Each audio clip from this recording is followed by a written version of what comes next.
Hello, I'm David. Hi, I'm Julie. Now we're going to do an unboxing of Masters of the Universe, the board game, Clash of Eternia. We almost didn't back this, but when we found out that it had a cooperative mode, or a team mode, that's when we decided to back it. And we got this late. We were like at the end of the line in getting our delivery. So it's for 1 to 5 players, 14 and up, takes about 1 hour.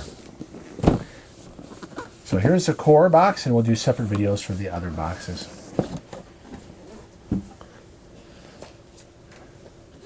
So here's the rule book. Let's take a look.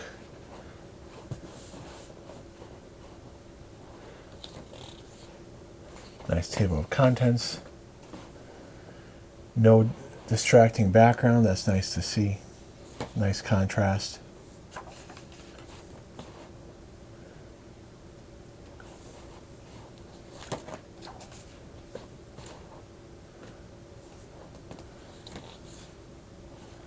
Good job with highlighting when there's emphasizing with boxes, and the heading hierarchy looks good. It was easy to see. Mm-hmm.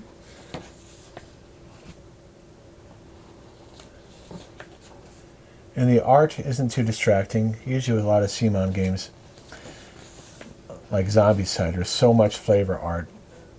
It blows up the book. It makes it many more pages than it needs to be.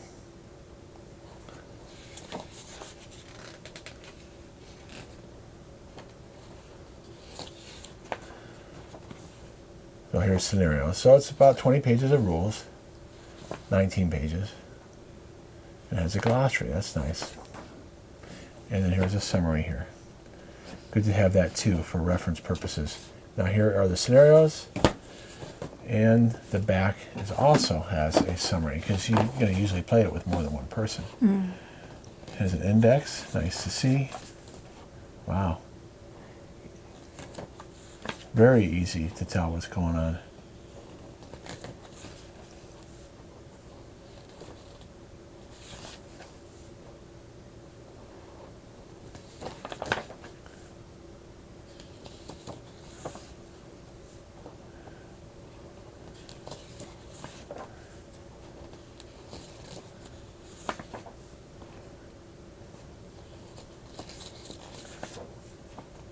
The floor is lava. That's pretty funny.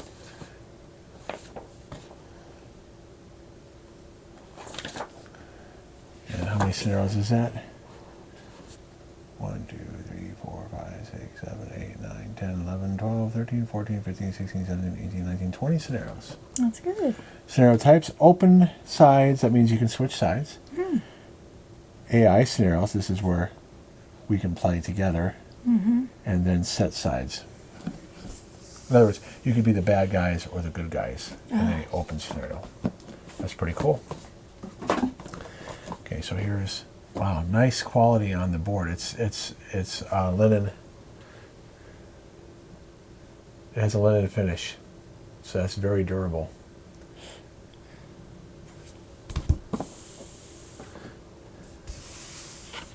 Open it up.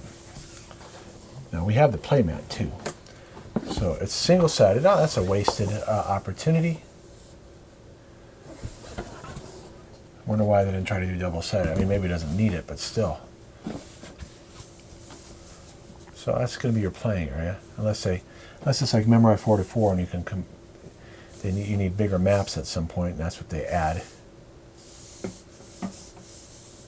Okay, nice thickness on the board. Right there. So you have counters. Wow, those pop, those colors. Look at that. They do.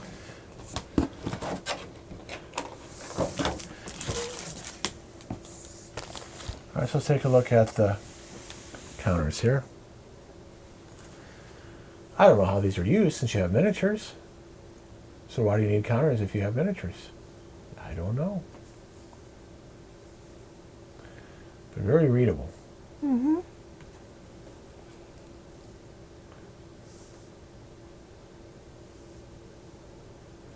And the thickness is nice too.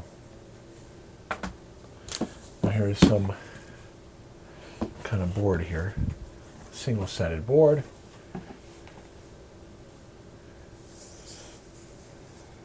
Controller. So is this for the AI? You want to look in the rulebook, sweetie, for how this board might be used? Sure. Interesting. You got 1 star here, all the way to 3 stars. So that means it's more expensive. Player, controller, player, controller. Interesting. Okay, let's see what else we got. So we have some plastic holders here for your characters, it looks like. That's nice.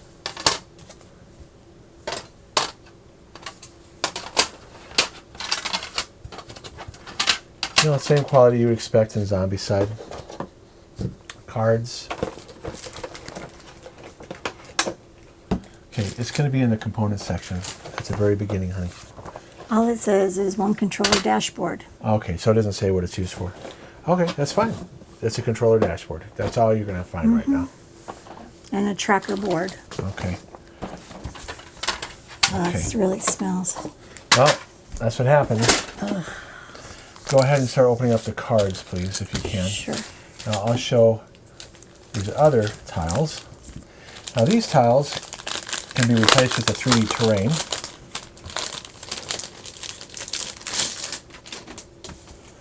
So here you go. Again, nice color separation. We've been playing some games lately that are so dark. You need like a razor blade or something. You have nails. No, I kind of cut a lot of them down, so Okay. I don't really have as many as I used to.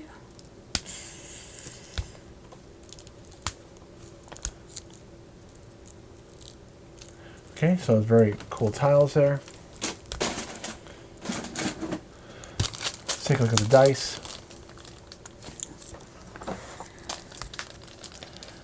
All right, got it. See if you can stop shaking the table, okay? These dice are engraved. That's nice, nice and rounded. It's a nice quality. Hopefully the paint holds up though inside it. Hopefully it doesn't rub out. I don't think it will. But you got a bunch of those dice. Okay, you have some cubes.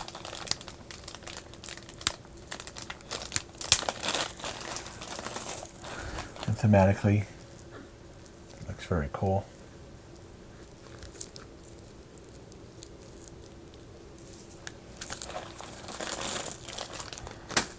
Okay, show the miniatures.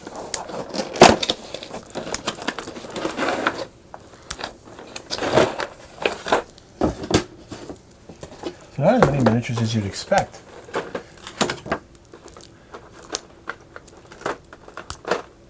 So here's looks like your generic baddies and good guys.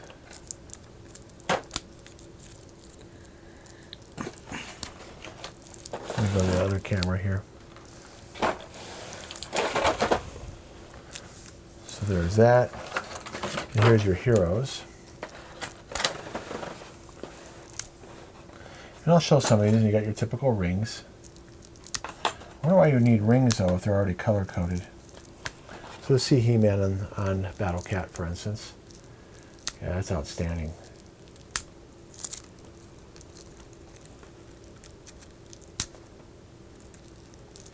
If I only had time to paint, that would be fun to paint.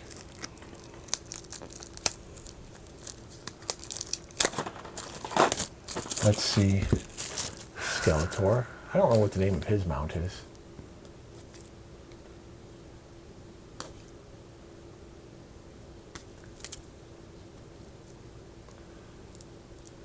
You know, when you have a toy line back then. This is nice, sturdy plastic. It's not the rubbery kind. And so I'll show the other ones up a little up close on the camera here. so you can see.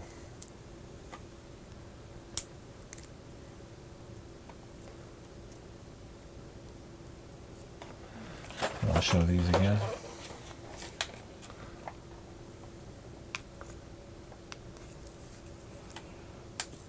So it's interesting that you have enough figures for 20 scenarios. All right, let's take a look at the cards. Julie has the terrain cards here. NPCs. Elite minion. Interesting minion, elite minion. Strategy, activation. Character activation. So this must be the AI deck, I bet. Some reference cards. Well, let's take a look what's on the other side. So here are elite minions. So let me get more light.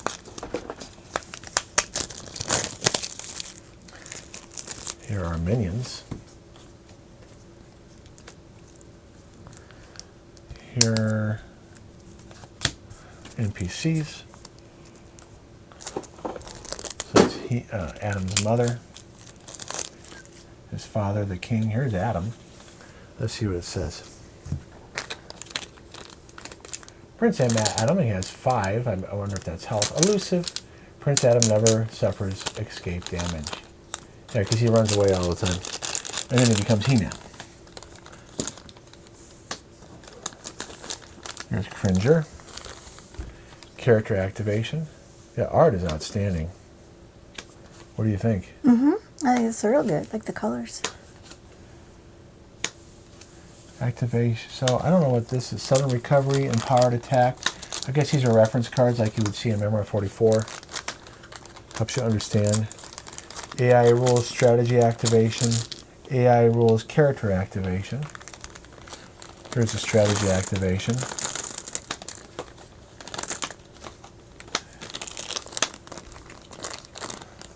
Okay, so there's those cards.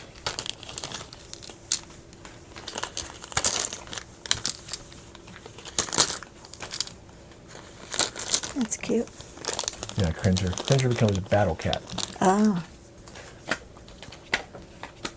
Okay, see the terrain. See again, reference cards. That's nice. Games that do that make it really easy to play because you don't have to keep on looking in the rule book. If you're only playing with these 3 terrain, you just have them out and then you're ready to look at it. So let's take a look at right here. This is Boulder. Now, it's a little dark. Gold on black. Yeah, a little bit. It can be hard to see from a distance. But there you go. So that is the terrain. Julie has the characters here. Now they're double-sided. So here's HeMan. So it has art. Let's do the art side first, and then I'll flip them over. Yeah. I'm impressed with the artwork. Mm-hmm.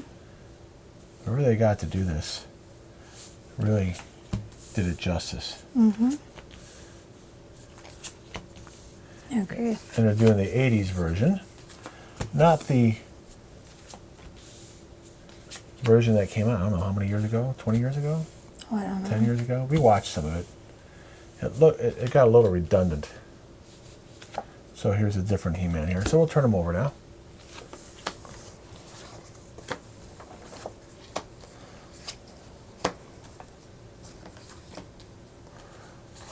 And you can tell which ones are good guys and bad guys. Some games, Nightfall, for instance, remember you couldn't tell very well who the good guys and bad guys were? I think the so, demons and the yeah. knights. Yeah. Here you can tell. So let's take a look at HeMan.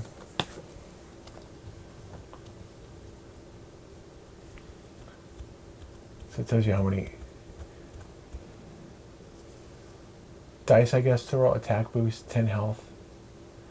3 swords, I don't know what that means. That's your attack, here's your skill. I have the power, heal 2. All enemies within 4 spaces become dazed.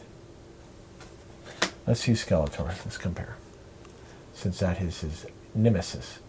Havoc Staff. Oh, it's more powerful than his sword. Attack boost, though, isn't as high as I was about to say Conan, as high as HeMan. Skill, Master of Evil, the ally with the most, I don't know if that's dice, whatever, performs one bonus action. Alright, so that's that. Evil-Lyn. HeMan? Alright, so there's, now I guess, why do we have these?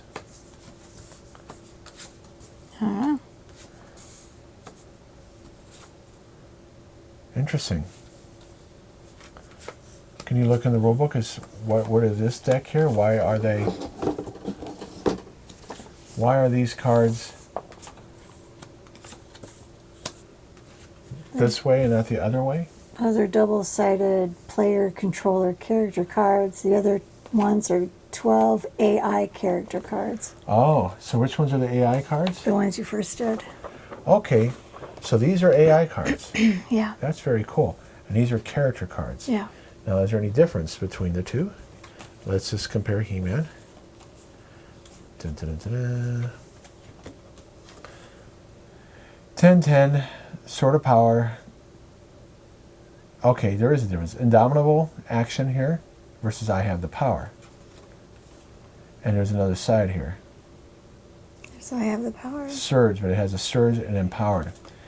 So I don't know what side you use for the player character side versus this side, because this side is different than that. Mm-hmm. Interesting. All right, let's take a look at the last deck here. What do you think so far, honey? It's pretty good quality, huh? Yeah, the art's really nice. Here we have different cards here. The power system.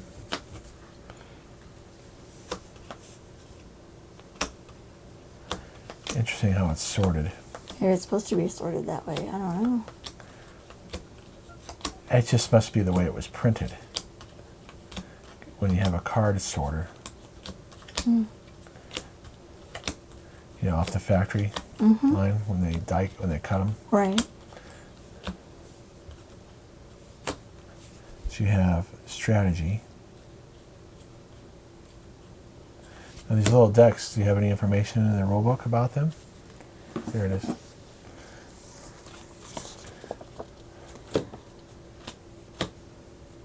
Little deck is... Where's the power system cards? Okay, here are... Does it say what they're used for? I think they're activation cards. Maybe. That's what it says. 38 activation cards. The little deck cards? Yeah. Okay. Right? That's what it looks like to me. Yeah, got the little people on Right the here. front. Yeah. Okay. 30 activation cards. Interesting. Okay. And they have different... Now see how you have different colors. There's more of these. This says player. This says controller. Okay. So this must be the AI thing, maybe. Maybe. Yeah, let's go ahead and pick those up. And the player has more duplicates. See how there's duplicates of...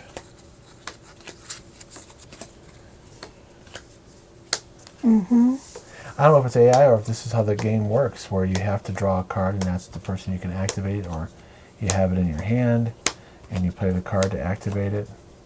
So the purple's obviously the bad guys. I like that little whatever Orko. that is. Yeah, he looks interesting, but he's kind of annoying. Oh. Okay, he's kind of the fool. Oh, okay. Now these are... This has to do with powers.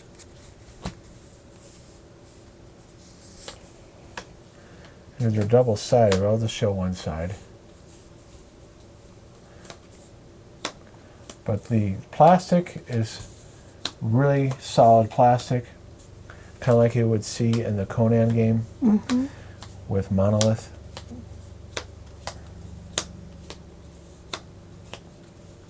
Is it Monolith? Is that what it says over there? Is that Monolith? Yeah. Yeah.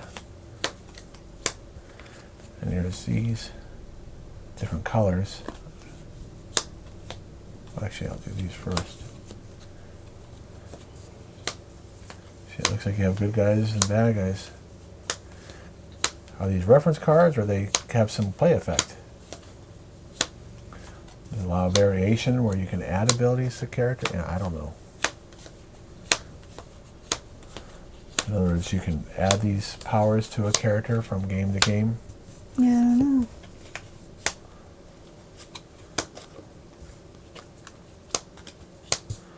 All right, and only one little bit more cards to go. That's one pile. That's another pile.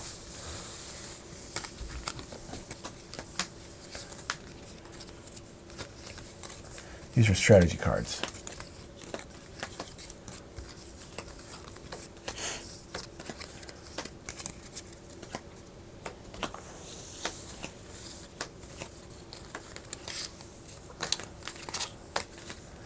All right, let's see what one of them looks like. Ambush. And why are there two colors?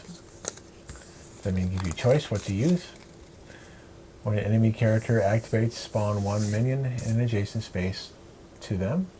The minion may also perform one attack on that character. Okay. Is that a follow-up thing that you do? So that's it. Wow. That's a lot. That's just the core box. We went all in, so we have all these other boxes behind us. But there you go. That's an unboxing of the core box of Masters of the Universe. Thanks for watching. Thanks for watching, you guys. We'll see you in the next video. Yeah, check out our other videos. Bye. All right, bye-bye.